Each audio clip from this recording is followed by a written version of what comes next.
Hey everybody, welcome to the latest episode of the Rock Experience with Mike Brunn. On this episode, I'm really excited to welcome back to the show one of the nicest guys in the music industry, Ryan Spencer Cook. We're going to talk all about a new project he's working on, as well as some talk about Ace Frehley and Gene Simmons. I know you guys are going to really enjoy this episode. Ryan has a great Van Halen story and much more that he shares with us. So let's jump in and let's get started.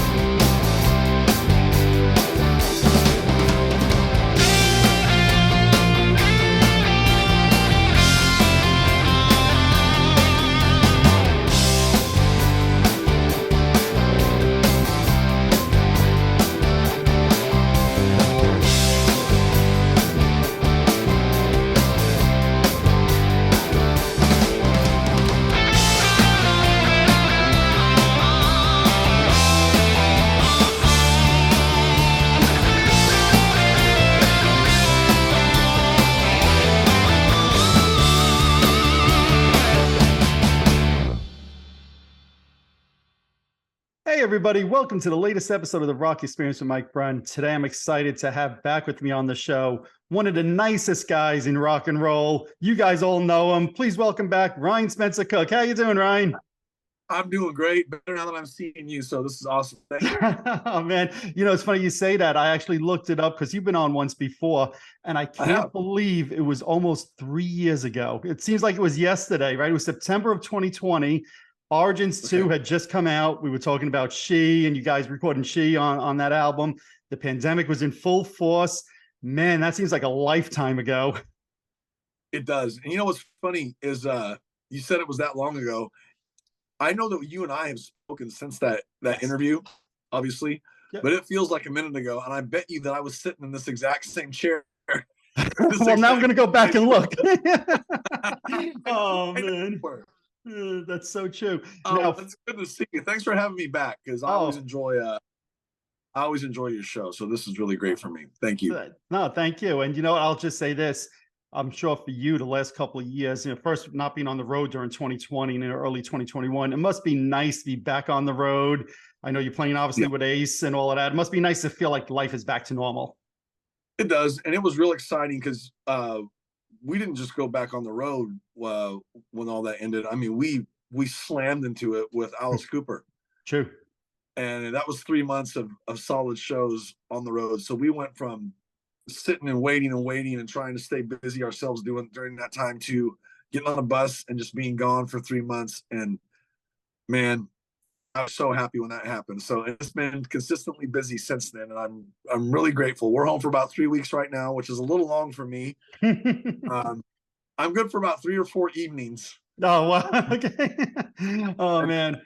then I'm ready to go again. So once this little break is over, it will have been a month that we've been home, but it starts back up the end of April. So I think the first show might even be on Ace's birthday. Yes, I heard him mention that recently. So that's kind of a Okay, nice way for him to get started. And we'll talk about Ace. We'll talk a little bit about Gene. sure, of But really, course. what I wanted to talk about at first with you, and you just said how busy you've been since this, pandemic broke. And on top Yeah, of all the touring and all of that, you've also put together a new band, we right? sure did. So And what talk about that. I'm so excited about it because I don't expect a lot of people to know this, but way back when, a while back, I was in a band called Hair of the Dog, and we were signed, and I was able to be a part of that band and write and record original music and put out 3 albums and tour the world with it and everything. And it was really exciting and stuff. And ever since then, I've been a hired gun, Right. and I really enjoy that. I really enjoy it. I've had the luxury of being a hired gun for people that I genuinely listened to growing up. Playing with Skid Row, playing with Gene, playing with Ace.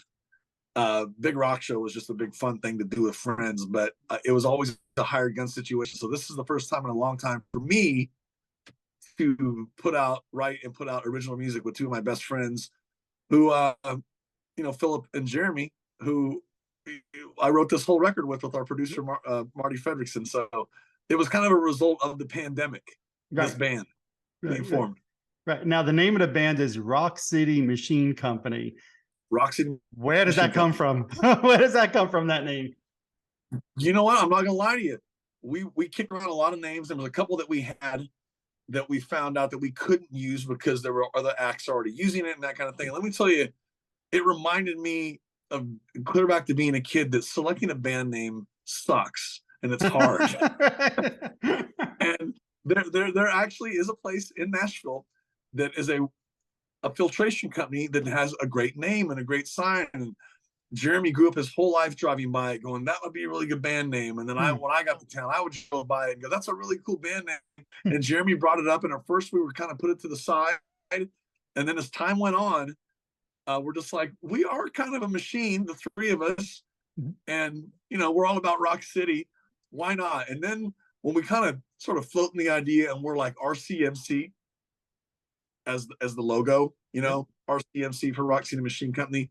That just kind of sold it for us, and we're like, it looks good, it sounds cool, and we're just gonna go for it. Well, that's Love cool it. because when I first heard the name, I'm thinking, because I think the whole world revolves around Kiss. I'm like, oh, Detroit Rock City, Rock City. Yeah. So, Yeah. but it's actually a background for you guys. And listen, I'm not gonna lie to you. There's not 1 second that I didn't think of the word city. I mean, why wouldn't I? Right. You and I, Phil and Jer, the four of us are definitely cut from the same bolted cloth, I promise. Hear Rock City or anything like that, we're going to think of Kiss. I will tell you, the record is a hard rock record, but it sounds nothing like Kiss. Right. Agreed. And I mean that in the most respectful way that I can say it. It's just there's such a big influence on us. But it's a good rock record, man. I think that I sent you the entire record, didn't I? Oh, I wasn't going to say that, but somebody let me hear an advanced copy of it, and I can say this: the thing friggin' rocks, And to me, it's everything that you would expect you, Phil, and Jeremy to put out. It's got hooks, it's got harmonies, it's catchy songs, it's catchy choruses. Exactly what I would expect from you guys. I appreciate that. Thank you. And I'm not afraid to tell people that you have a copy of the record, because anybody that we speak to and that is promoting the band Helmets Like That, that's just what happens when you release a record, throughout time. It's been that way. Yep. The media gets to hear it, and there's a trust thing between me and you and us and the people that we send it to and everything. And, we trust you implicitly, and I wanted you to hear it because I knew that we were going to talk. So thank you for taking time to listen to it, because I know it doesn't seem like it's a big deal to listen to a record, but it is. Yeah, it is. We all have lives and we all have stuff to do, and I appreciate you listening to it. It's awesome. Thank you. Well, no, absolutely. And it's funny because I mentioned to my wife that I was doing an interview tonight, and she's like, "With who?" And I tell her, "Oh, Ryan Cook. You might remember him as the guy with the beard from the Big Rock Show." She's like, "Oh yeah, of course I remember him," because she was on the cruises with me. And she's like, "Oh, didn't you say you got a new album from them? How is it?" I'm like, "It's great." I said, "But the funny thing is, it doesn't sound like Kiss. It sounds more like Aerosmith and Van Halen and a lot of the 70s rock and 80s rock that we grew up loving." And I said, I actually love that, because I expected to put it on and maybe hear those Ace Frehley, Gene Simmons elements, but no, instead it was, and I mean this in the best way possible. Of course. Aerosmith and Van Halen, it sounded very familiar, yet it sounded new, and it rocked. Thank you. Well, those are all good points. And one thing that we've been talking to a lot of people about the record because it's coming out, and we're here to promote it, and we're happy to talk about it. But one thing you said, it was familiar, is I've been telling people lately, it sounds like brand new music that you've known your whole life. Yes. Very true. And all the bands you mentioned are so dear to my heart. So thank you for mentioning that. But I would say, it's heavily rooted in 60s, 70s, and 80s rock, hard rock. Man, there's definitely some Van Halen sounding stuff on there.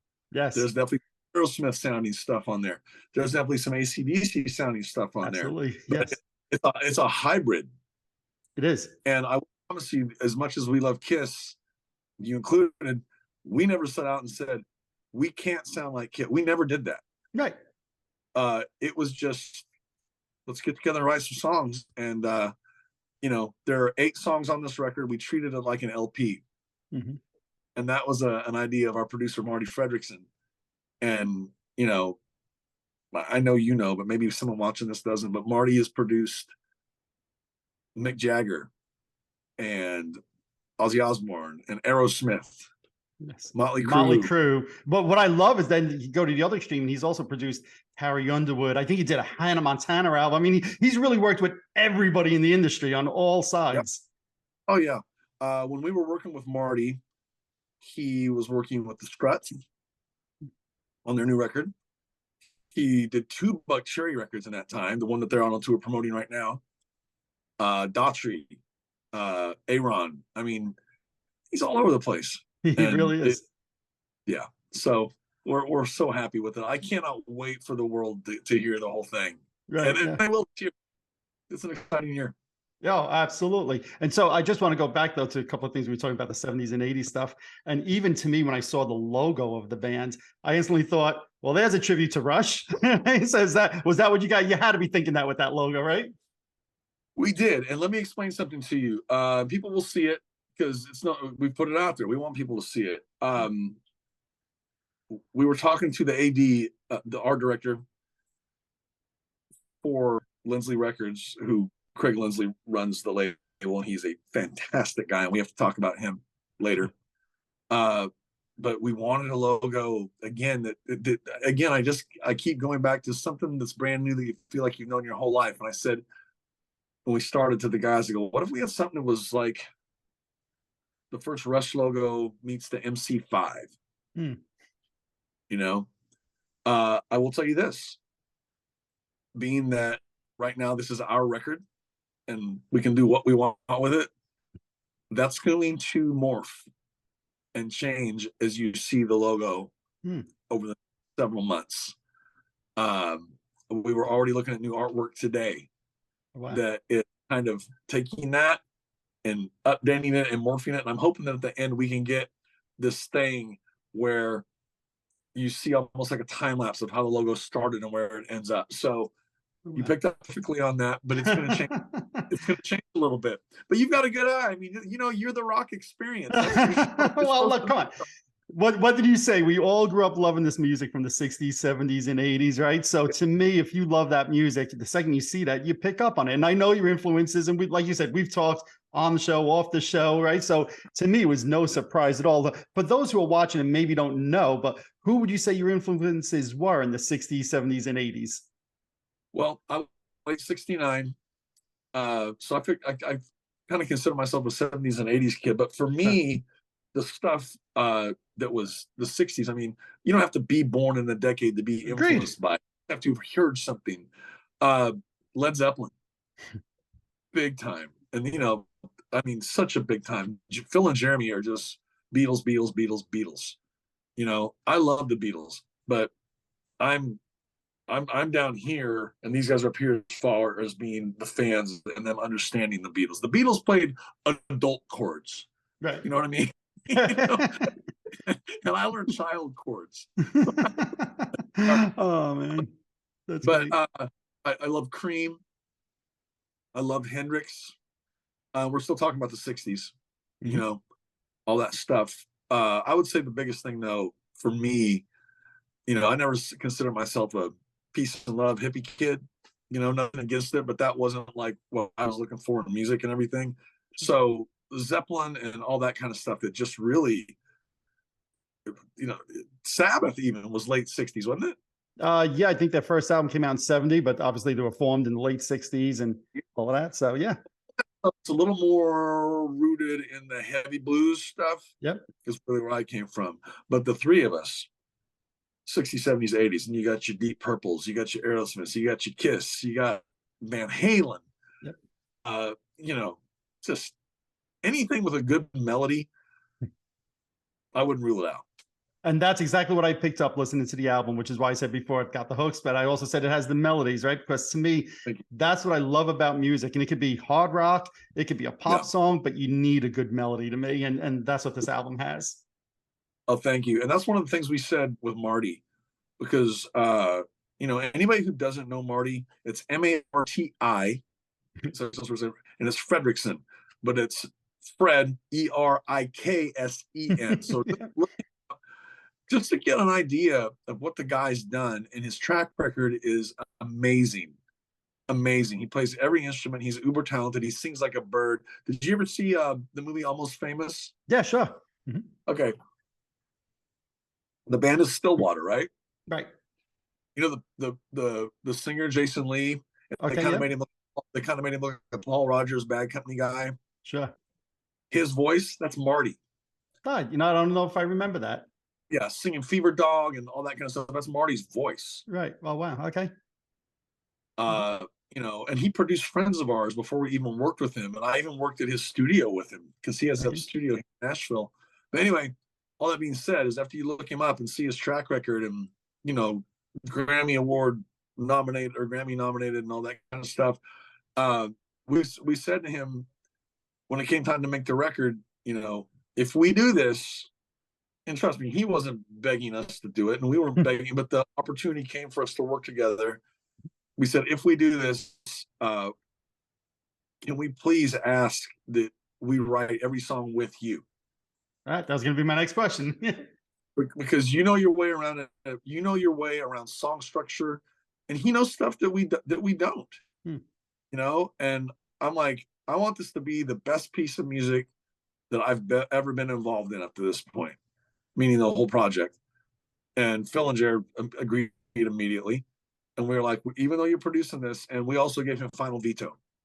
Okay. As we wrote everything. It's like, it doesn't mean we wouldn't go back and forth and go, well, are you sure? Because about that idea or whatever. But we were just like, man, we want you to guide us. You will man this ship. Because we wanted it to be great. And sure. there were no egos, anything like that. It's just we wanted to work with greatness because we wanted to end up with something great. Well, I think you accomplished it. So let's talk about the lead single, right? Because the fans have heard that one already. If you haven't, check it out. Yeah. It is on YouTube.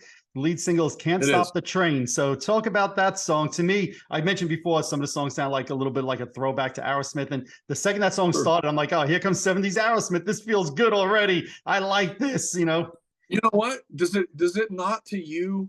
I'll tell you what it feels like to me, that beginning. It's like just the vibe and the feel and the movement of the riff. It's like Toys in the Attic on steroids. Exactly. Yes. And I won't do the whole thing to bore people again. But when the single came out a few weeks ago, I told the story of how that song was written. Oh, no, you got to share that. Oh, no. You're going to bore me. Come on, share it. Yeah.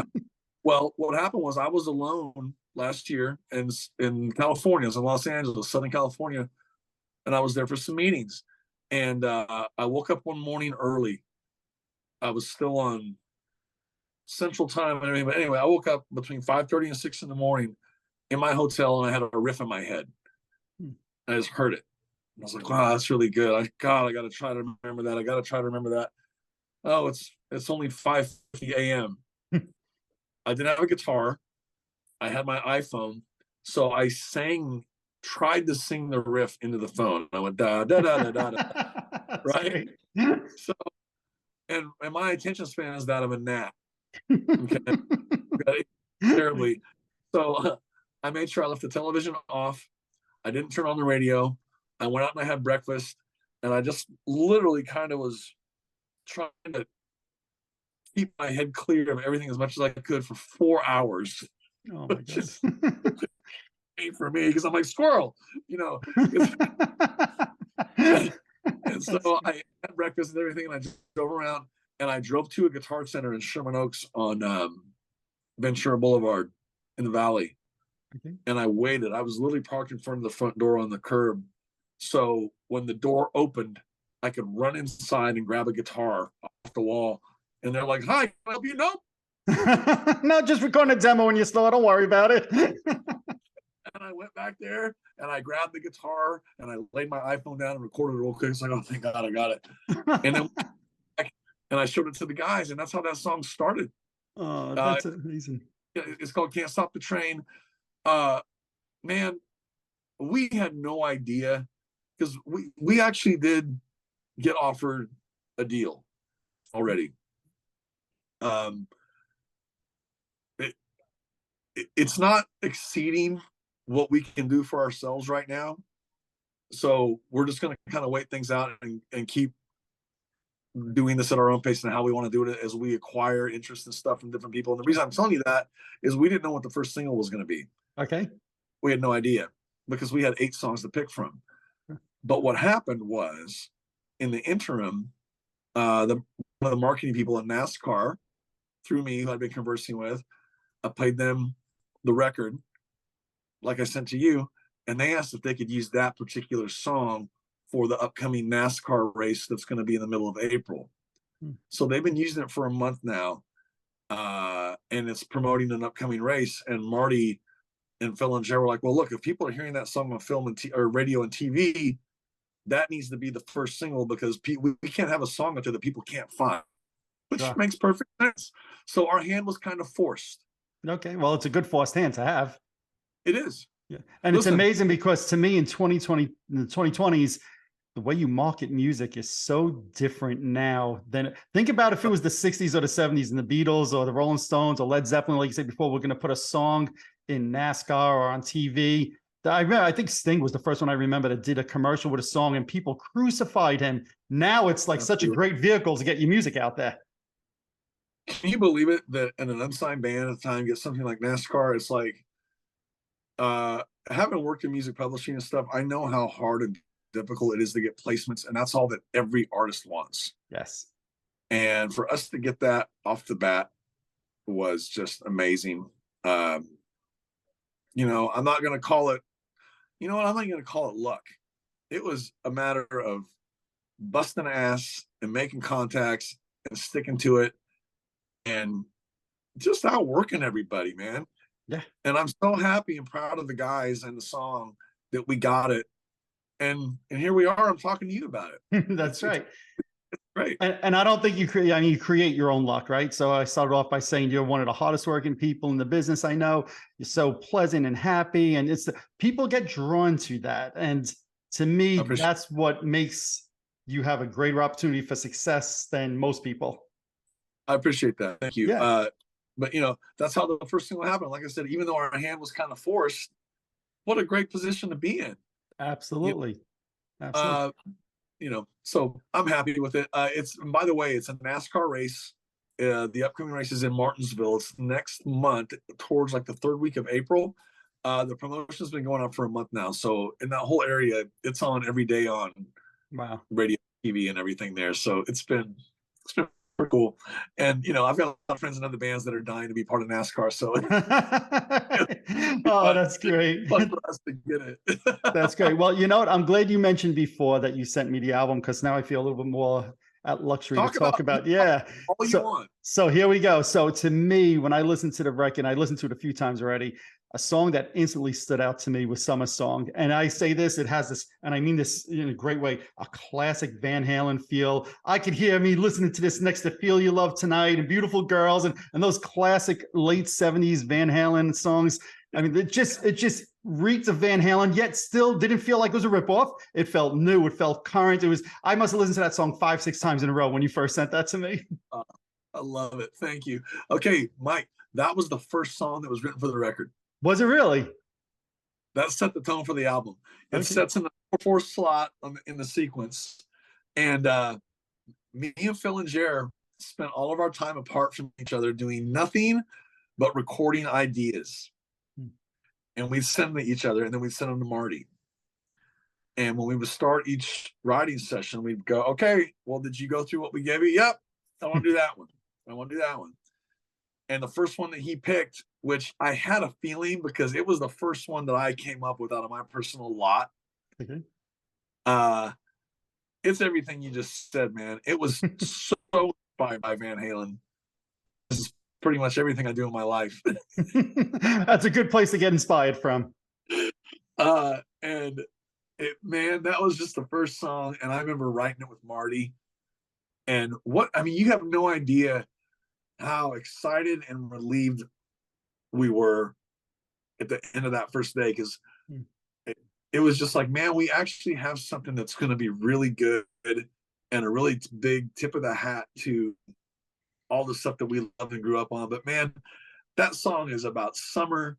It's about fun. It's about singing. Man, that chorus to that song, I can't wait. I can't wait.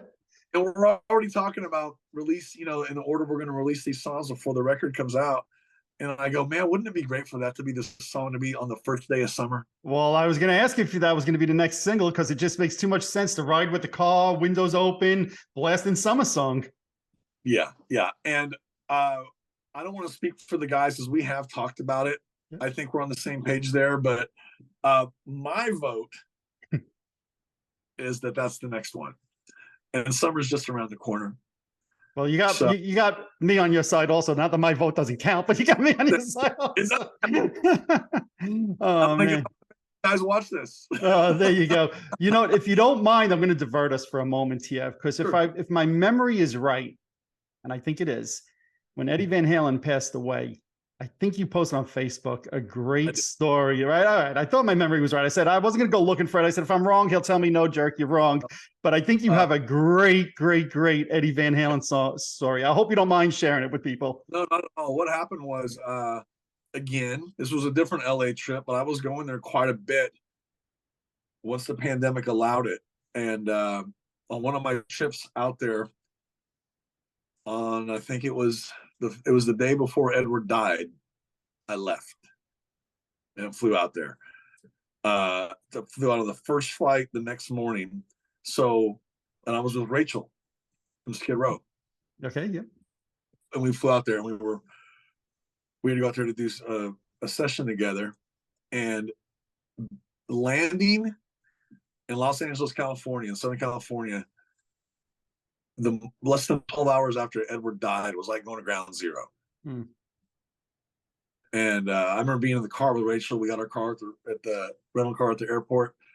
And I remember Rachel being interviewed in the car on the radio by KLOS because they were having everybody calling everybody about Edward. And I was driving, and Rachel was shotgun, and we were talking.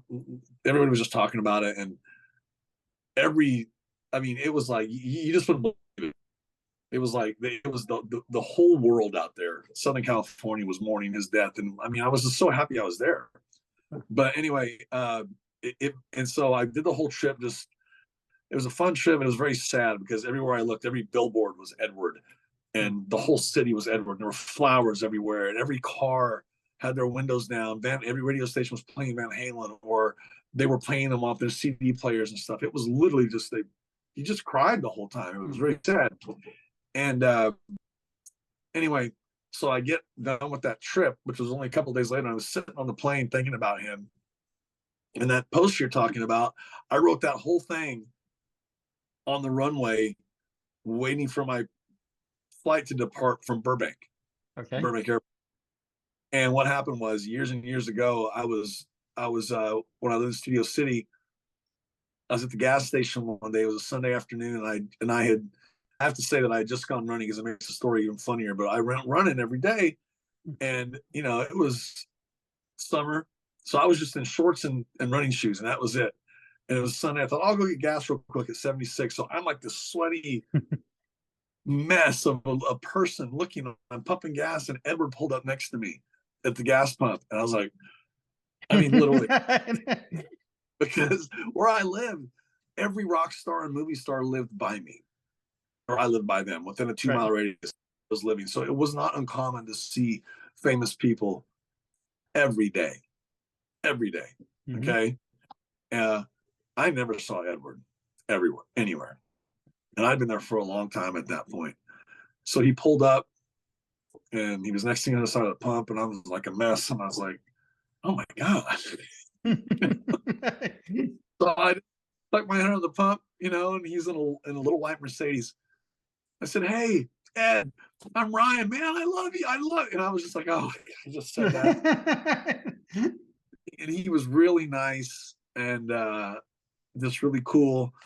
And coincidentally, the day before, I had been hanging out at Neil Lozauer's studio looking at some photos, and Neil has traveled with Van Halen on those first 6 albums. Yep. So I said, "Hey, man, I was with a friend of yours yesterday. I was with Lowe's. It's just funny running into you today, blah, blah, blah, and all that. So what's up, man? Are you guys working on, what's up with the band?" He's like, "Oh, I got a ton of new music, man. I'm writing stuff all the time." I go, "Do you have a singer?" He goes, "No." I go, "Well, I know a guy." And he looked at me. I go, "Me?" He goes, And I was in my truck. He goes, "Well, you got anything?" And he pointed at my truck, like asking me for music. Hmm. And this is where it gets unbelievable. And I was like, "No, but I live right there." And I pointed at my building. You could see it. That's how close I live. I said, "If you come over, I'll give you something." And I thought that was just like, Right. and he goes, "Okay." So he followed me to my house. And as I was driving in my truck in the rear view, looking, waiting, watching him, I was just waiting for him to go, "Phew." Right. Exactly. Get away from this nut job. But to his credit, he came over and That's he came up amazing. and he sat in my apartment and he just walked in. He picked up this guitar right here Hmm. and just started playing it and sitting on my couch. And it was funny because over the couch was this really big black and white of him and Dave sitting on a road case in the studio from '78 that Zlos had given me. Okay. It was framed. And he walked. He's like, "Oh," he's like, "Yeah." He's like, "Wow, I know those guys." And we talked and everything. And he gave me his number. And you know, it, he listened to the music. He's like, "Wow, you're really good. Here's my number." And he wrote it on a People magazine on my coffee table. There were no cell phones with cameras Right. and shit. Right. We're probably talking mid 90s, right? This is either right before or right after Uh, Gary, I'm guessing, right? this was later than that. Hair of the Dog had Okay. broken up at this. Oh, okay. It was right after 2000. Gotcha. Before Okay. Gary. It was after Gary. It was after After Gary Gary. too. Right. That'd be after Gary, Yeah, 2000. after who I love, by the way. Same. Uh, anyway, uh, and he told me to call him, and he gave me the number. It was a Sunday afternoon, and it was almost like that date thing, Well, do I call that same night or do I wait? But I waited until Wednesday, and man, sure as shit, he picked up and he talked to me, and I was never almost a Van Halen. I never auditioned for Van Halen. I never could tell people that but he did listen to it and give me a shot. And he's like, "Hey man," he's like, "I heard it. You're really good. I just don't know what we're doing right now." And I knew that meant, "Hey man, I told you I talked to you and I am, but we're not going to work together." Right. And I But was you okay with that. but you still had a Sunday afternoon with Eddie Van Halen hanging out in your Yeah. apartment in your house, hanging I out, walked listening. and I walked him back downstairs of the car, and you know, ugh, it was it was awesome. I look, like I said, I could have sworn I remembered you making that post because when I read it, I was like, that has to be one of the most unbelievable stories. That here you are just pumping gas on a Sunday afternoon. I'll say minding your own business, and next thing you know, you're hanging out with Eddie Van Halen a half hour later. It was and all I could think, I joked to my friends, was, when we were on the sidewalk in front of my building, all I kept thinking was, "Please, someone I know drive by." That's great. That is great. But But so, anyway, yeah. there's Van Halen all over this record, man. There's a song called "The Last Time." Mhm. Yep. I wanted to talk And about that because the album finishes so strong to me. Last Time, High Road, Fallen in Love, end the album incredibly well. Incredible. It just gets stronger as you listen. thank you. Well, "Last Time," I won't read you the whole lyric, but there's in the bridge before both courses, it's an ode to Van Halen. And the first one is, I ain't talking about love. Let's dance the night away." And then it goes, and the next one is, "You really got me when I saw you with them drop dead legs." And it goes, Yeah. Yeah. like, this is absolutely purely 1,000,000% an ode and an homage to Dave and the guys. So I That is love awesome. them. Absolutely. And like I said, to me, Summer Song is probably my favorite, but those last three on the album are great also. The single is great. Do you have, well, I was going to ask you if you have a favorite, but I think you just answered that. It sounds like Summer Songs. Okay. Yeah. And it was one of those things, as I'm sitting here, and I joked earlier about, I was probably sitting here 3 years ago when we did this interview. This is where I sit and everything. You can't see it, but like my rig is right here, my guitars are all over here, and this is where I sit every day and play guitar and just try to come up with stuff and sit and record things and do everything. And I was sitting right here when I did that, when I came up with that riff for Summer Song, and it was just like, man, this could even be the, and I'll give it up. You know what, man? I was thinking of Dance the Night Away. Yep, I can And understand that. it was like Dance the Night Away with Rats Round and Round. It's like, how can I marry those two intro riffs? Right. You know, and Philip played bass on the whole record, and when he came in, he was Michael Anthony's gonna kill me. Oh man, you see, I didn't hear Round and Round in it, but now I'm going to go back and listen again because to me, like I said, it was like those first two Van Halen albums mixed together. It's in E half step down, but you know, that whole thing, and it's just like it just makes you. It's good. Absolutely. Lick. And that's why I kept playing it over because it made me feel good. And to me, people always say to me, like, Mike, why are you a Kiss fan? Why do you like music? And I said, because it makes me happy. Music's supposed to make me feel good and feel happy, right? There's enough crap in the world to be depressed about. But when I'm listening to music, it's about having a good time. And I hear some song and I'm having a damn good time. I love that. I'm glad. Well, that was the whole idea because we were too. And then, you know, and Marty's the one that came up with she's cruising in, she gotta swag it down. I was like, but my favorite line was when he said, string bikinis spinning heads around. I was like, we're on it, man. Right. I can smell the copper tone. You know? That's great. Now you've mentioned the songwriting and working with Marty, right? So the 8 songs on the album, is it the 4 of you on all 8 songs? Are some yours, some the other guys? No, we pooled our ideas, and Marty would pick a riff each day. Like I said, man, we deferred to Marty. Okay. As much as we are all equally parts on it, we would say, "What do you want to do today? Which one do you like? I like this one. Okay, here we go." So all those songs were written with Marty. The last song on the record, "Falling in Love," yep, was brought in by Mr. Paul Taylor. So because you don't have Winger, Steve Perry, Alice Cooper, keyboard guitar. One of my best buddies lives down the street, and he's got a home studio.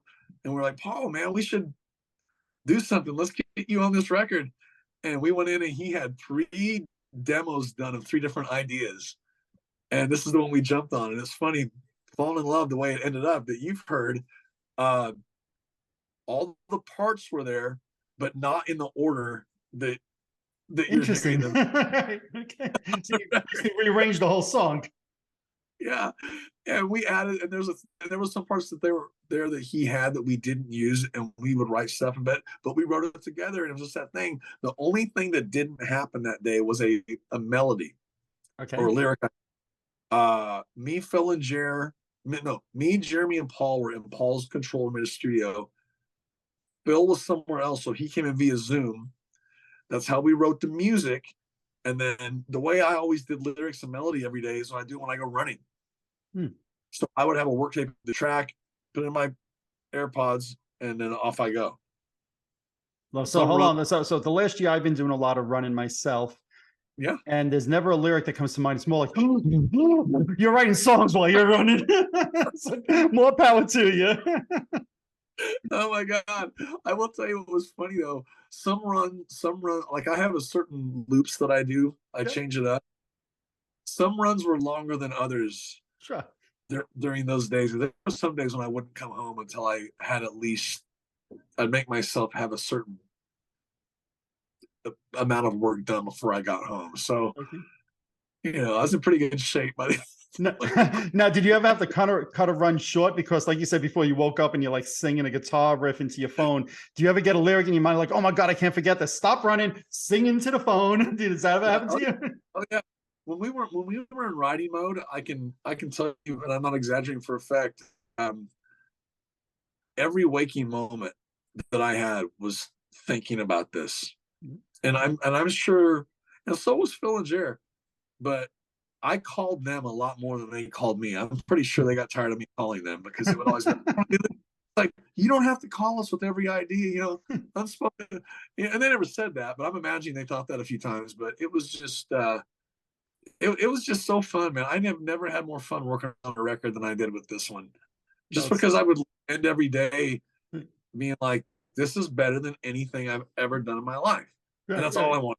And to me, it's coming through the whole time you talk. So when you're writing a song for you as a songwriter, what's the most important element? Is it the riff? Is it the vocal melody? Is it the hook in the chorus? What do you think is the most important part? I think it's always great to have something that, because being a guitar guy like you are, No, they hang on the wall. I don't play them, but thank yeah, you for trying. but you are, because you get pulled into a song by the same things that I do, like a great riff. It pulls you in. You know, a lot of songs don't start with the chorus. Like everything isn't "You Give Love a Bad Name," and I love that song, but there are so few songs that start with the chorus. You're pulled in by something. You know what I mean? Unchained. You know what I mean? Oh, great intro. Detroit, Frampton. You know, Yeah. you're there. That and a great chorus, something that you can sing along with. And man, this is where all the songwriters, the proper songwriters in the world, are gonna yell at me and disagree. And I don't care. I don't care if it's nonsensical what is being said. If it's a hook and it pulls you in, do wah diddy diddy dum diddy do. Get up and get your grammar out of here. Doesn't say a what the hell does that mean? Feel good and you sing along with it. That's all I ever wanted. That's all I ever wanted. I want to do music that people, when they get together or they're somewhere and they are enjoying and celebrating life, listening to it. So to me, it's the chorus and a great opening riff. Yep. You know, those are my favorite things. I mean, look at like Skid Row's "Piece of Me" with those drums and just the bass. Mm-hmm. We that. Right. You know? Right. Absolutely. Absolutely. So you mentioned drums. Who's playing drums on the record? Marty Fredrickson's son, Evan. Okay. Here's the deal. We were during the pandemic, we were called the Talisman. Yep. And that's because there were a few people around here, when you could start getting together, would have really small gatherings, right? It was over in Doc McGee's neighborhood. That's how we met some of these people. Okay. They'd have us come over and play acoustically. And they knew us as being the Kiss guys. Sure. You know, Genesis guys. Right. So we're like, hey man, let's call ourselves the Talisman from the Kiss Meets the Phantom. It's Phantom, right. And then Philip goes, no. The Talisman, let's make the A and E, the man. So it's the multiple. I'm like, okay. Right. So we became that, you know, and that's how the whole thing really started. Mm-hmm. Was just like that, you know? Yep. Yeah. Well, when you told me that you were doing this record and you were going to send it to me, my mind instantly thought you were going to be called the Talisman. But I have to be honest, I kind of like that you didn't, because, yeah, I mean, you know, I'm as big of a Kiss fan as anybody, but this far exceeds just you guys being Ace's band or Gene's band. It really has nothing at all to do with that. Like you said earlier, it doesn't have a Kiss sound. And to me, if that was the name of the band, it would almost maybe confuse people. It would. And you know what else is, you know, I know that I took a quick left there, but that's what I'm talking about, Evan playing drums. It was the three of us being the Talisman. So we were like, okay, once we decided to agree to do this record, it's going to be us. It's going to be us. And then we'll figure out who the drummer is going to be. But the band is the three of us, right? So going in after we wrote these songs, you know, that's the first thing Marty asked, is like, who's going to play drums? And we're like, help us find somebody. He goes, my son is a monster. And he is. Mm-hmm.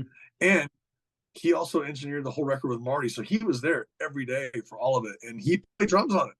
Yep. Now, I can't tell you who's going to be the touring drummer or anything, because I'll tell you truthfully, we don't know yet. Okay.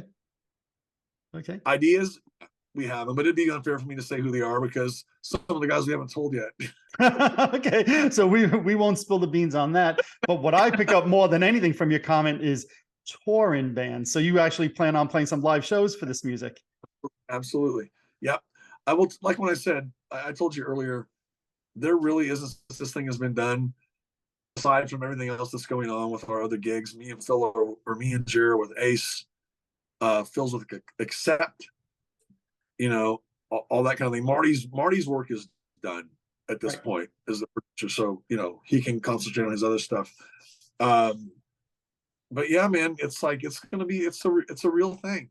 We're gonna release the CDs will be out in just a couple months.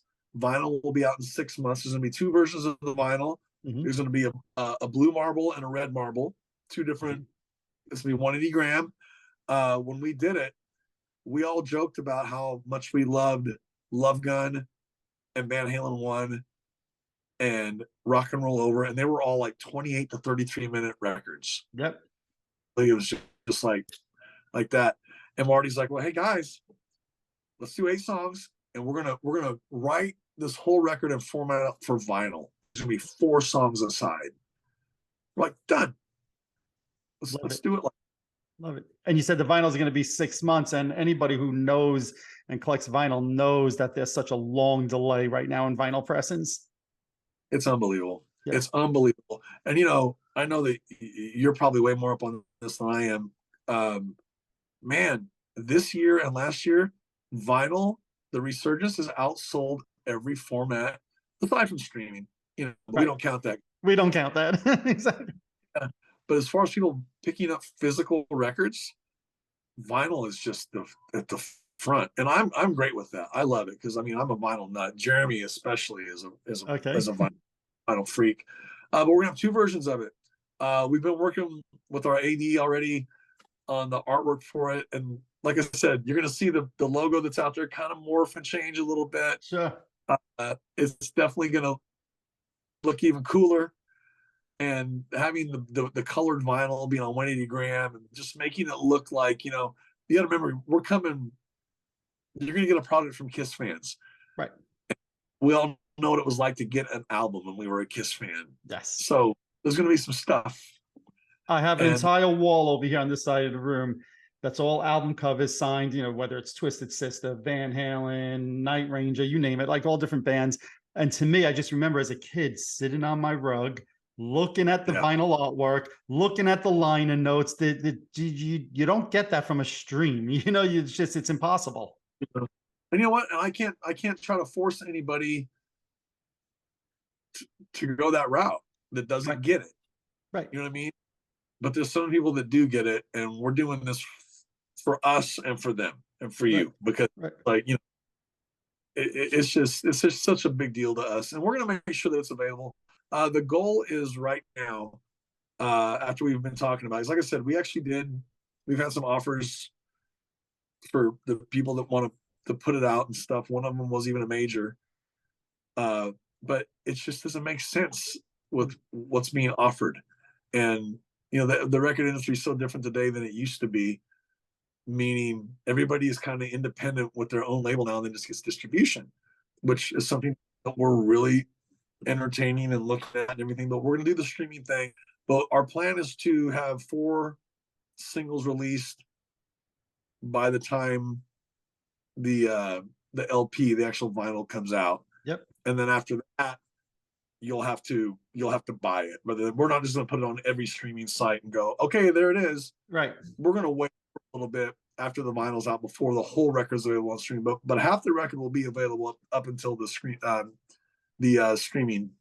and the album release date. And that seems to be the way people do it today, right? I've used this example with other people I've interviewed. Wolf Van Halen, when he put out his first album, 2 years ago at this point, I think he released 4 singles also, because unfortunately today the attention span just isn't there. And I say this all the time. It's usually here today, gone later today, right? That's just the way it is.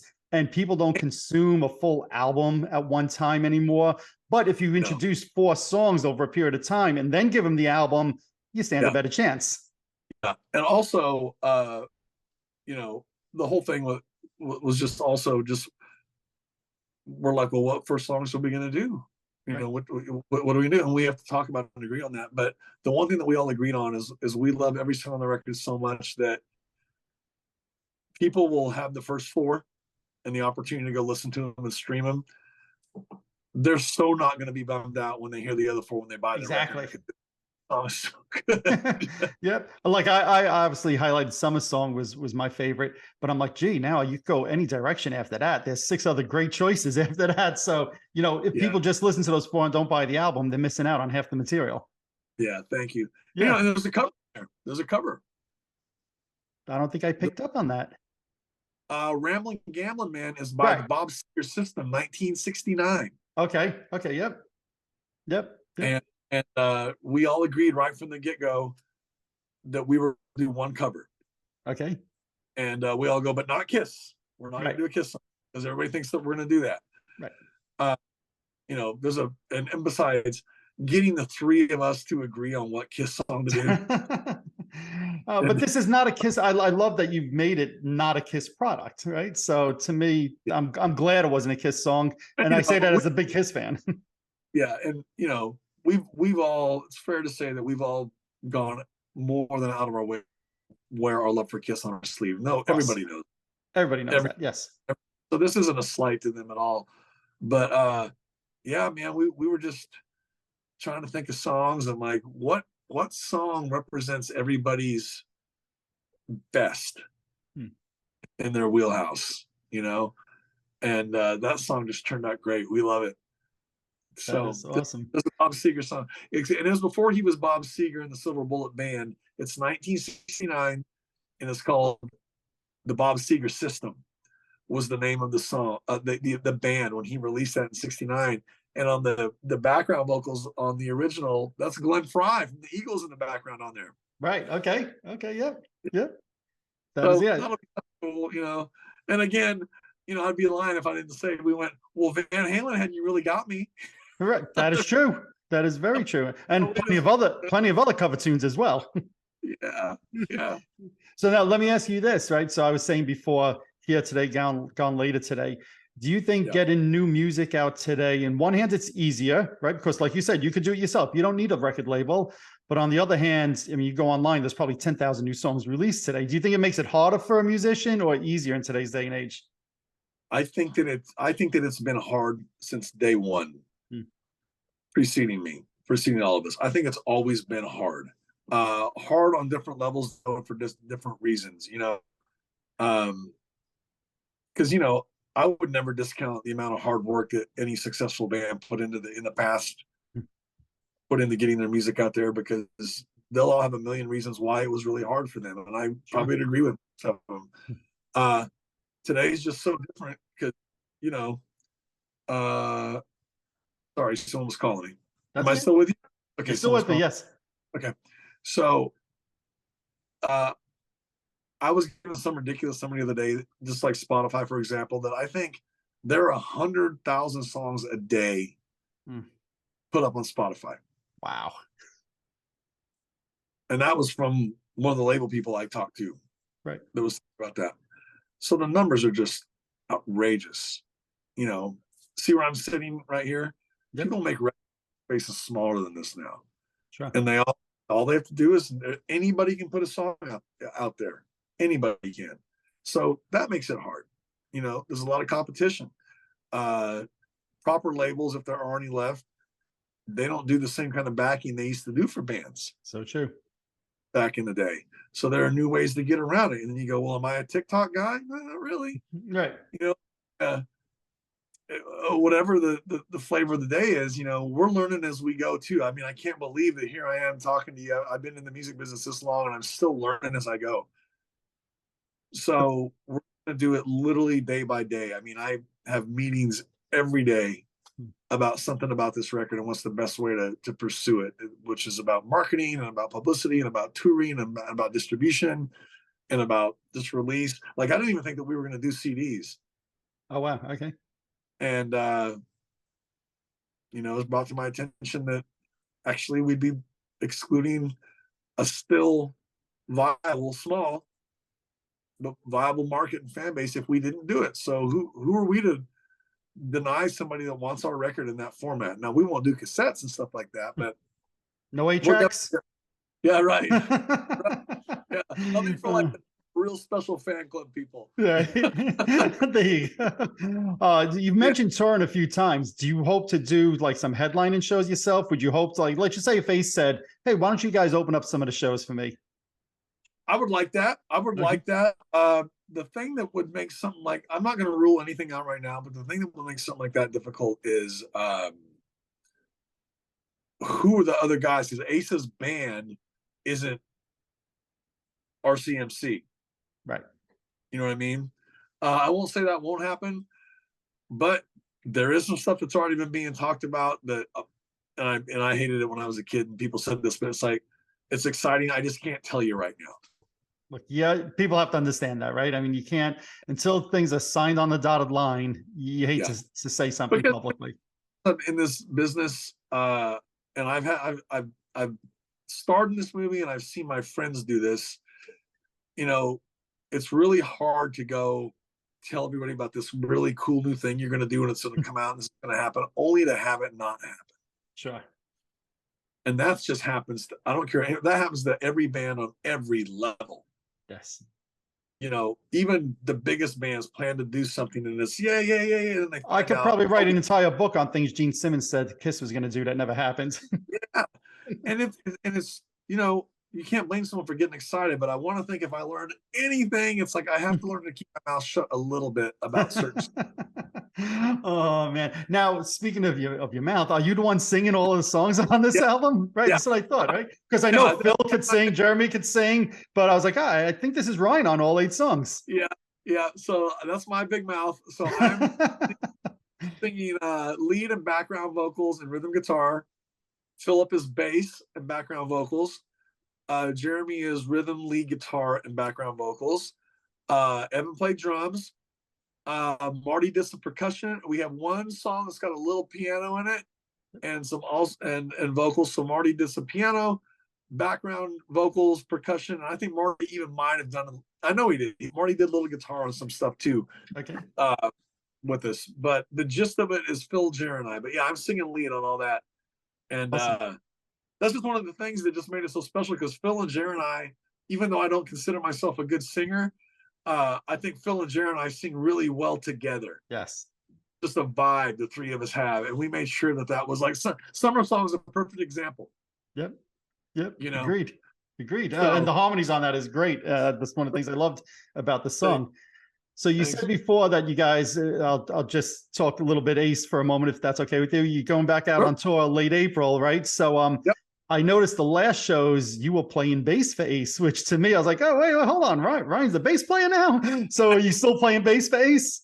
Yeah, and I hope it stays that way. Really? Yeah, because I've played bass. I mean, I've got a bass guitar right here now a couple since that happened, but I always had a bass, and you know, I play guitar, so rightfully so I could play bass, right? Well, Philip left the band because he became a full-time official member of Accept. So then we had to replace him with Zach, who everybody in the Kiss world knows. Zach Throne, yeah. Zach Throne, yeah, and he's a great bass player and a great singer and a great dude and all that. Yep. Well, then 2023 February came up, and we had a whole month of dates, and Zach had to let Ace know that he couldn't come out because he's making a whole record with Corey Taylor. Yep. In Vegas, and it took up the whole month, and he'd been booked for a really long time. So rather than get a sub again, Ace was like, "Hey," he actually called Jeremy first. He goes, "You think Ryan would do this?" He's like, "I don't know, man. You got to ask Ryan." and I initially said no. Really? I don't want Why? that. Why? Because I love playing guitar so much, right? Okay. And I think, and it's all I've done my whole life. So I told Jeremy, I go, "No, I don't want to." And I hung up the phone when I was upstairs. Then I walked down here, and I sat down right here, and I grabbed my bass, and I played the whole entire set. And I picked up the phone, I called back, and I go, "I'll do it." That's great. And I've had such a blast doing it. I mean, it's been because you're not playing just the exact same notes. It is the same notes, but it's different parts. And I've just enjoyed a whole new approach and outlook to those same songs. So I've enjoyed like the newness of it, just the whole feel of it. I mean, the feel, it feels like going from holding a ukulele to holding a crocodile. Okay, that's great. As far as what the instrument feels like, and it just made me actually, honestly, more than anything, made me realize that I'm capable of doing something different. And I think that's what I got more out of it more than anything. And I really thoroughly enjoy it. And I even told Ace when we started, I go, because the first run was only 4 shows. Okay. I go, "Hey," I go, "let's see how it goes." I said, you know, I knew myself, I wanted to be happy with it. I said, "If you're okay with all this and it sounds good, let's just keep it this way." I said, "But I'll give you this run of shows to go." No. And after the first show, we were all like, "Yeah, man, That worked. let's do this. I'm not So surprised. Yeah, and you know what? I say this all the time. Gene to me is such an underrated bass player. Like I love some of his bass lines on those 70s songs. oh, you and I've talked about that a Yeah, couple times. yeah. He's the most underrated guy bass wise on the planet, Agreed. and stuff that he did is so good, and Yes. his tone on stage was so good. And all I do every night with our sound guy Night Bob and Aces Tech Rocco is chase that Gene Simmons tone because Yes, true. it's because it's got a lot of gain, you know, but it's also got a lot of low end with a lot of gain. So we're doing a thing where we're jumping a Marshall head through the Ampeg SVT to kind of get that. Okay. It's been really, really fun. It's been really That's fun. And I appreciate the guys just giving me the, you know, more than enough rope to hang myself by doing it. So well, now this begs the question. You said you're going to play more shows with Ace playing bass. You have one of the coolest guitars, right? Which you helped kind of design. You put like all those things yeah, there. You're going to take it out for everybody to see. yeah, And I think you even sell mini versions. I'll wait for you to come back here, but you sell mini versions of that guitar as well. So what it is it's this one. And if you remember when we were on tour with Gene, so Gene plays the Punishers, right? Yep. And Gene had a Punisher that was this exact thing. These studs. Yep. And the flat black. It was a high gloss black that they dulled down to a really Mad Max looking tough ass guitar, right? Very and cool. Yes. And it sounded so good. I mean, and so when the tour was done with Gene and I was out with Ace, I said, hey, do you mind if I take a Les Paul and do that to it? And I actually did it in an email so he couldn't yell at me later. Permission. But he said, yes, go ahead and do it. So I had the guy contacted the guy who I talked to all the time anyway, Jim Cara, who works with Gene and Ace. Yep. And Gene and others, like Lita Ford and many others as well. Yeah, so Jim and Gene and I were on the same email thread, and Gene said it was okay. So we had the guitar sent directly to Jim's shop, and he did those for me. Well, then they decided, like, well, let's do it. You should do a signature model, and we'll sell these. And I was like, nobody's going to buy these. You know, Stevie Ray Vaughan's got a signature model. Right. And, you know, I go, I don't know, man. I go, make two. Me too. I go, please don't go out of your way and have a whole room of these fucking guitars sitting around. And thank God I was wrong, because man, they've been selling them and they've been doing great. And to fast forward to what you're doing, then I got approached by Axe Heaven to do the minis. Yep. They're gone. They're gone. Oh, really? They're sold out now? 2 runs of them. Congratulations. Nicely done. Thanks. That's awesome. So then, but this begs the question, if you're playing bass now with Ace, could we expect a bass version of it? It's coming. It's coming. When is it coming? It's coming. I'll have it on the next run. So see this bass right here with the mirrored pick. Yep.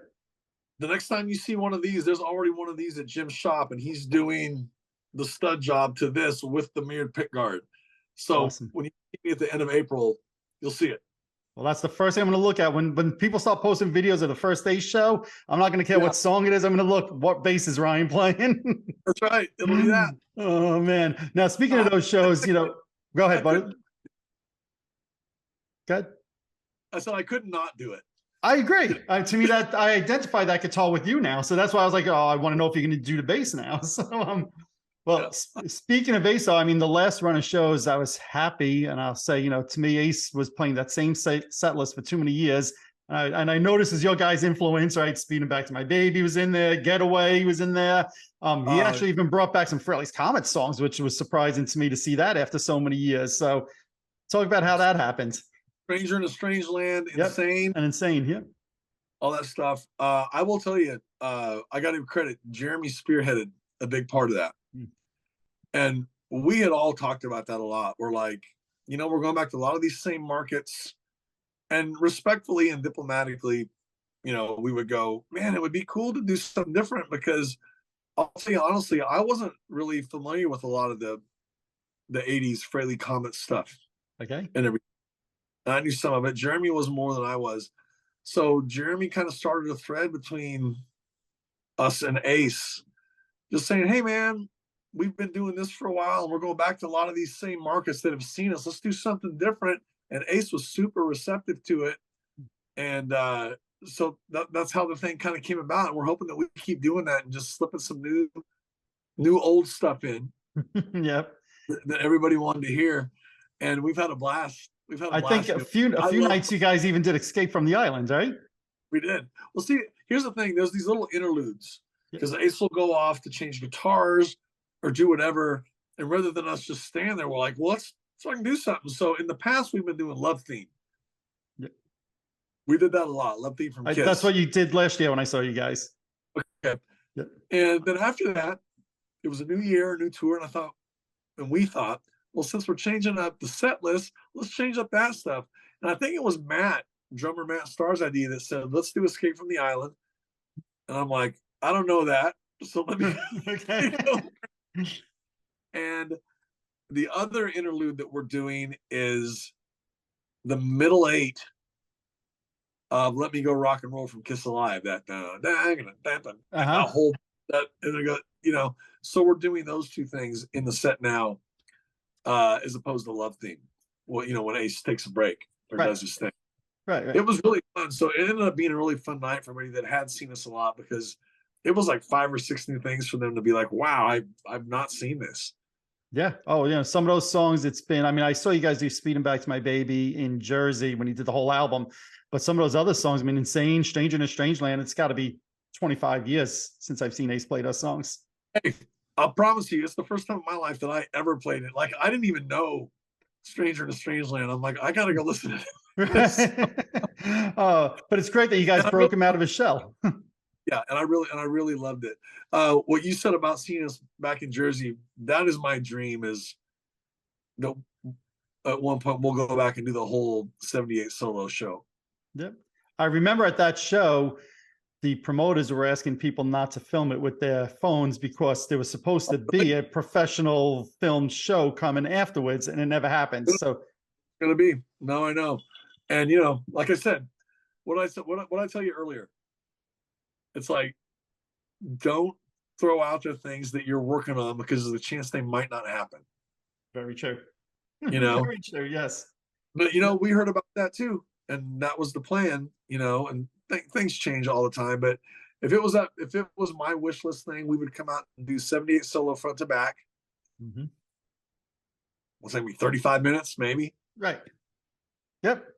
He goes, takes his break. Then it gives you another 60 minutes to play anything else. Rock Soldiers, Shock Me, Cold Gin, Get Away, Save Your Love. come back and do another 5 or 6 songs on top of that. And man, that's a good night. So you just mentioned Save Your Love, which to me in the last 5 years has become one of my all-time favorite Ace Frehley songs. And I think it started when I saw you guys do it on the cruise in 2018 and you opened with it. I'm like, damn, I forgot just what a freaking great song this is. That's the only time, besides the rehearsals before that show, that's the only time we ever played that song live. It was on the Lido deck of the Kiss Cruise. We opened with it. Yep. So you got to get Ace to bring that one back into the set list, because I thought it sounded great. Thanks. I'd love to do that. I'd love to do Torpedo Girl. Mm-hmm. Two Sides would be great. Octave would be great. Yeah. Well, I'm not going to hold my breath, but hopefully you convince the boss.